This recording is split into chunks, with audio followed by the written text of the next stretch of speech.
اسی لیے تو ہماری پریشانیاں ختم نہیں ہو رہی، اسی لیے تو شیطان بار بار ہم پر اٹیک کرتا جا رہا ہے، اور یہ ذکر اذکار آپ کو بچاتے ہیں بچاتے ہیں بچاتے ہیں۔ جب گھر سے باہر نکلیں بسم اللہ توکلت علی اللہ، اللہ اکبر، اب دیکھیں کیا زبردست انداز ہے۔ جب بندہ گھر سے نکل رہا ہو اور واقعی اس کو اللہ تعالیٰ پہ ٹرسٹ ہو اور وہ یہ کہے بسم اللہ توکلت علی اللہ، اس کو پھر کس کا ڈر ہوگا؟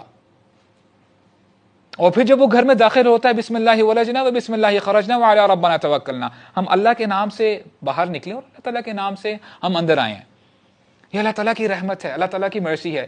تو جب آپ یہ دعائیں پڑھتے ہیں تو آپ سمجھ لیں کہ آپ کا سارا دن ذکر اذکار میں گزر رہا ہے۔ لا یزال لسانک رطبا من ذکر Allah, keep your tongues moist with the remembrance of Allah, اپنی زبانوں کو تر رکھیں اللہ تعالیٰ کے ذکر سے۔ اللہ تعالیٰ ہمیں سمجھنے کی توفیق عطا فرمائے۔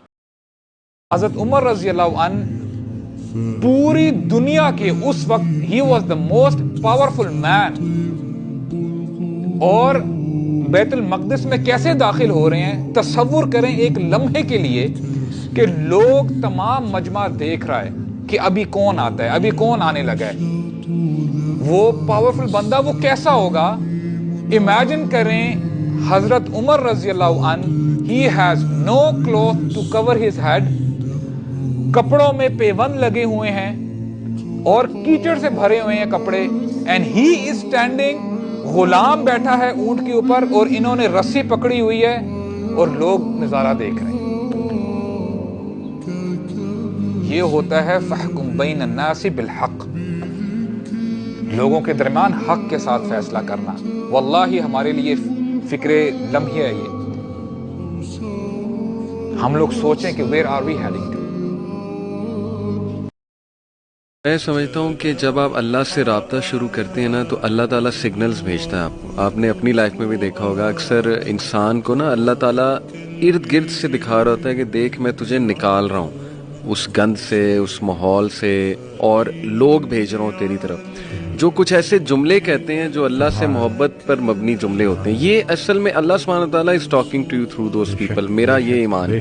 کوئی ویڈیو آپ کے سامنے آ جاتی ہے، کوئی لیکچر کھل جاتا ہے آپ کے سامنے، کوئی میسج آ جاتا ہے، ٹھیک ہے نا، آپ انسٹا دیکھ رہے ہوتے ہیں، اچانک ایک پوسٹ صبر پہ آ جاتی ہے، کچھ اور آ جاتا ہے۔ یہ اللہ کی طرف سے میسیجز ہوتے ہیں بندے کے لیے کہ تو میری نظروں میں ہے، اور بندوں کے ذریعے آتے ہیں، بندوں کے ذریعے۔ ایک شعر تھا کہ جب سے سنا ہے یار لباس بشر میں ہے، اب آدمی کچھ اور ہماری نظر میں ہے۔ قیامت والے دن وہ مفہوم ہے نا کہ جب اللہ تعالیٰ ہم سے پوچھے گا کہ میں بھوکا تھا اور آپ نے مجھے کھانا، تو ہم کہیں گے یا اللہ آپ کو کب بھوک لگی؟ کہتے نہیں، وہ جو بندہ میرا تھا وہ میں ہی تو تھا۔ رسول اللہ فرماتے ہیں جو شخص یہ سٹیٹمنٹ کہتا ہے 100 ٹائمز، لا الہ الا اللہ وحدہ لا شریک لہ لہ الملک ولہ الحمد وہو علی کل شیء قدیر، تو اس کو کتنا اجر ملتا ہے، کیا بینیفٹ ہے؟ اس نے 10 غلاموں کو آزاد کیا ہے۔ رسول اللہ نے ایک حدیث میں اور فرمایا کہ ایک غلام کو آزاد کرنا ایسا ہے کہ جیسے اپنے ہر باڈی پارٹ کو جہنم کی آگ سے آزاد کرنا۔ تو اب بندہ اگر 100 ٹائمز یہ ذکر کرتا ہے تو it is as if he has freed how many slaves? 10 slaves۔ اور ہوتا کیا ہے کہ اس کے ساتھ ساتھ اس کے 100 گناہ معاف کر دیے جاتے ہیں اور 100 نیکیاں بڑھا دی جاتی ہیں، اور اللہ سبحانہ وتعالی اس کو صبح سے لے کر شام تک شیطان سے پروٹیکٹ کرتے ہیں۔ اور دیکھیں یہ جو حدیث ہم نے پڑھی ہے یہ معاملہ ہے عام دنوں کا، تو اگر بندہ یہی کلمہ یہی سٹیٹمنٹ ان 10 دنوں میں پڑھتا ہے تو ریوارڈ کتنا ملٹیپلائی ہو جاتا ہے۔ ایک دعا ہے بڑی خوبصورت جو کہ قرآن مجید میں ہے، حسبی اللہ لا الہ الا ہو علیہ توکلت وہو رب العرش العظیم۔ تو اب یہ دعا نبی کریم صلی اللہ علیہ وسلم کی حدیث میں آتا ہے کہ یہ جو ہے نا، اگر کوئی انسان ڈپریشن یا انگزائٹی یا کسی قسم کی اس سے گزر رہا ہے تو 7 مرتبہ اس کو پڑھے۔ کیا ہے یہ؟ حسبی اللہ، یعنی آپ 4 باتیں کہہ رہے ہو، حسبی اللہ، اللہ میرے لیے کافی ہے نا۔ آپ یہ بات کسی بھی آپ مشکل میں ہو، مصیبت میں ہو، پریشانی میں ہو، ٹینشن میں ہو، say this to yourself، حسبی اللہ، اللہ میرے لیے کافی ہے، believe it، اللہ میرے لیے کافی ہے۔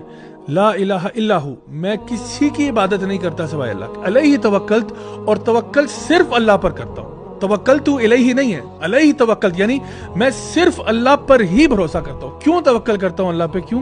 وہو رب العرش العظیم، کیونکہ پورے عرش عظیم کا مالک اللہ ہے، کائنات کا مالک اللہ ہے، ہر چیز پر کنٹرول اللہ کا ہے۔ فرض نماز کبھی نہ چھوڑنا۔ یا رسول اللہ میرے اور میرے گھر کے بیچ میں درخت ہیں، جھاڑیاں ہیں، میں اندھا ہوں، مجھ سے چلا نہیں جاتا، تو یہ اس میں لگ کے میں گر جاؤں گا، اپنے آپ کو نقصان پہنچا دوں گا، کیا میں گھر میں نماز پڑھ سکتا ہوں؟ حالانکہ میں نے سوال کیا کہ حل تسمع النداء، کیا تمہیں گھر میں اذان کی آواز پہنچتی ہے؟ جی یا رسول اللہ۔ جھوٹ تو بولتے نہیں تھے وہ، کیونکہ اللہ کے نبی نے کبھی انہیں جھوٹ بولنا سکھایا نہیں تھا، تو انہوں نے کہا جی یا رسول اللہ۔ انہوں نے کہا پھر مسجد میں آ کے نماز پڑھنی پڑے گی۔ مجھے اب یہ بتائیں کہ 6 عذر، نابینا ہے، گھر مسجد سے بہت دور ہے، کوئی لانے والا نہیں ہے، بیچ میں درخت اور جھاڑیاں ہیں، جانور ہیں، بھیڑیے ہیں جو کھانے والے، اور خود اتنے کمزور کہ ہڈیاں کمزور ہو چکی ہیں، یہ 6 عذر، کہ پھر بھی ان کو اللہ کے نبی نے جو رحمت للعالمین ہے اجازت نہیں دی، کیونکہ نماز کا معاملہ بہت سنگین ہے۔ مجھے یہ بتائیں کہ ہم لوگ کون سا ایسا عذر، 7واں عذر اللہ کو قیامت یہاں پیش کریں گے کہ اللہ ہم مسجد کیوں نہیں جاتے تھے؟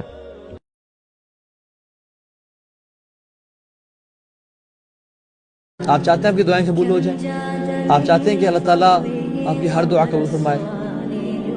اپنی سنسیریٹی پہ کام کریں۔ اور ہم لوگ کوئی نیک عمل کر لیں تو کیا کرتے ہیں؟ فوراً سے سیلفی لی اور فیس بک پہ ڈال دی۔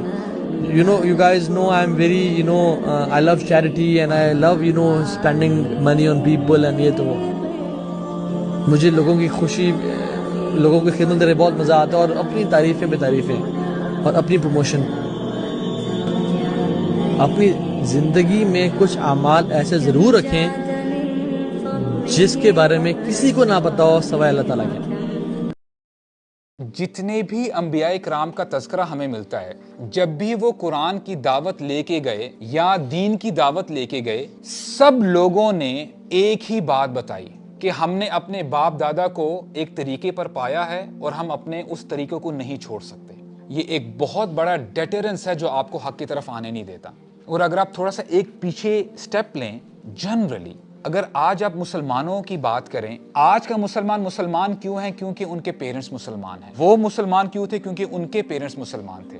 کنوکشن کا ایلیمنٹ نہیں ہے، جسے آپ کہتے ہیں ٹریڈیشنل مسلمز، وہ سچویشن چل رہی ہے۔ جب تک آپ کے اندر ایمان نہیں ہوگا تو چینج آنا بہت مشکل ہے۔ تو دس از اے بیوٹیفل پوائنٹ کہ جب بھی حق آپ کے سامنے آ جائے تو اپنے ٹرائب کو، اپنی ایروگنس کو آپ سائڈ پہ کریں اور حق کو آپ اپنا لیں۔ ایک مسلم گناہ کرتا ہے اور پھر توبہ کرتا ہے اللہ تعالیٰ سے، تو اللہ تعالیٰ فرماتے ہیں یہ میرا بندہ ہے، یہ جانتا ہے میں اس کا رب ہوں اور یہ مجھ سے توبہ کر رہا ہے، میں نے تجھے معاف کر دیا۔ اللہ اکبر۔ بندہ دوبارہ گناہ کرتا ہے، پھر کہتا ہے یا Allah I am so week, میں نے غلطی کر لی، یا اللہ مجھے معاف کر۔ اللہ تعالیٰ پھر فرماتے ہیں کہ یہ بندہ مانتا ہے کہ میں اس کا رب ہوں، چل میں نے تیرے گناہوں کو معاف کر دیا۔ And the third time he does the same, عبادت کرتا ہے، and then again he slips, لیکن پھر پلٹتا ہے، کھڑا ہوتا ہے، یا Allah I wrong myself, please forgive me یا اللہ۔ اللہ تعالیٰ اس کو دوبارہ معاف کر دیتے ہیں کہ یہ میرا بندہ مان رہا ہے میں اس کا رب ہوں۔ اللہ تعالیٰ پھر فرماتے ہیں کہ اب تو جو چاہے کر، اب تجھے میں پکڑوں گا نہیں۔ اللہ تعالیٰ نے صحابہ کرام کو بھی اپنے نبی کے تھرو کیا کہا تھا؟ These 10 are promised paradise۔ اس کا یہ مطلب نہیں ہے کہ صحابہ کرام نے عمل کرنا بند کر دیا تھا، اس کا اصل میں مطلب یہ ہے کہ بندہ جب گناہ کرتا ہے he stands up، یعنی وہ گناہ پہ انسسٹ نہیں کرتا رہتا۔ چور چوری وہاں پر ہی کرتا ہے جہاں پہ اس کو پتا ہے کہ یہاں پہ مال پڑا ہوا ہے، یہاں پہ تجوری ہے، یہاں پہ خزانہ ہے، وہاں پہ پھر پلان کرتا ہے کہ میں نے یہ کام کیسے کرنا ہے۔ سملرلی شیاطین اسی بندے کے پاس جاتے ہیں جس کے دل میں ایمان ہے۔ He wants to take your ایمان away، اور اس کے لیے وہ رات دن محنت کرتا ہے۔ So much so کہ اگر آپ کسی لیجر ٹرپ میں جا رہے ہیں گھومنے پھرنے کے لیے، فیملی کے لیے، دوستوں کے ساتھ، آپ ناردرن ایریاز کا ٹرپ کرنے کے لیے گئے ہوئے ہیں اور آپ کو بڑے زبردست پہاڑ نظر آ رہے ہیں، آپ کو لش گرینز میڈوز نظر آ رہے ہیں، یو آر انجوائنگ، شیطان آپ کے پاس آتا ہے اور آپ سے پوچھتا ہے من خلق ھذا، یار یہ کتنا بیوٹیفل سکائی ہے، یہ کس نے پیدا کیا ہے؟ شیطان آپ کو جواب بھی دے گا، کہو اللہ نے، اور آپ جواب دیتے ہیں، and this is going on in your mind، آپ زبان سے نہیں کہہ رہے، آپ کہتے ہیں اللہ نے پیدا کیا ہے۔ پھر آپ کے ذہن میں دوسرا سوال لے کے آتا ہے من خلق ھذا، یہ پہاڑ کس نے بنائے؟ اللہ نے۔ کرتے کرتے آپ سے سوال کرتا رہتا ہے، آپ کو جواب بھی دیتا رہتا ہے، اینڈ میں آپ کو کہتا ہے من خلق ربک، پھر تیرے رب کو کس نے پیدا کیا؟ This is how he builds up the narrative. اور رسول اللہ صلی اللہ علیہ وسلم کیا فرماتے ہیں؟ جو اس ڈگر تک پہنچ جائے، ہی شوڈ سے اعوذ باللہ من الشیطان الرجیم، اللہ کی پروٹیکشن طلب کر لے. اور دوسرا لفظ بڑا کمال کا ہے, وَلْيَنْتَهِ, meaning he should divert himself. اور آج اگر آپ OCD تھراپسٹ کے پاس جاتے ہیں, the other day I was reading a book, اس میں جو تھراپسٹ ہیں, جو سائیکالوجسٹ ہیں, وہ بتاتے ہیں کہ جو ڈپریشن کے مریض ہیں اور اس قسم کی چیزیں جو بہت ڈیپ تھنکنگ کرتے ہیں, تھاٹس کے اندر رہتے ہیں, they will tell you کہ اپنے تھاٹس کو چینج کرو. جب تک آپ ان تھاٹس کو چینج نہیں کرو گے تب تک آپ پھر مزید ان کے اندر سنک ہوتے جاؤ گے, دھنستے جاؤ گے. And what they're saying is, وہ کہتے ہیں کہ اچھا you can go and watch a movie, آپ فٹ بال کھیلنے لگ جائیں, آپ ٹی وی آن کر لیں, موویز دیکھ لیں, وغیرہ وغیرہ. This is what they are trying to say. یہی بات تو ہمارا دین بتاتا ہے. وَلْيَنْتَهِ, اپنے آپ کو چینج کر لو. Go and meet your friends. Go and meet the scholar. Quran Majeed open کر لیں, حدیث اوپن کر لیں, کوئی اسلامک لیکچر پڑھنے لگ جائیں. This is how you have to divert yourself. اور ایک اور نریشن میں ہمیں بتایا جاتا ہے کہ اگر اس پوائنٹ تک بندہ پہنچ جائے کہ شیطان آپ کے ذہن میں یہ لے آئے کہ تیرے رب کو کس نے پیدا کیا ہے, تو آپ نے کیا کہنا ہے, آمنت باللہ, کہ میں اللہ پر ایمان لے کے آیا. اور اپنے اذکار میں اس ذکر کو بھی ایڈ کر لیں, رضیت باللہ ربا وبالاسلام دینا وبمحمد نبیا صلی اللہ علیہ وسلم.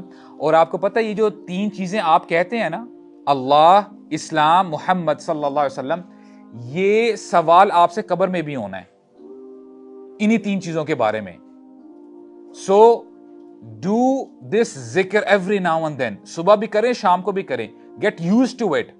اور ذکر اذکار سے اپنی زبانوں کو تر رکھیں. لا یزال لسانک رطبا من ذکر اللہ, اللہ تعالیٰ کا ذکر آپ کرتے رہو.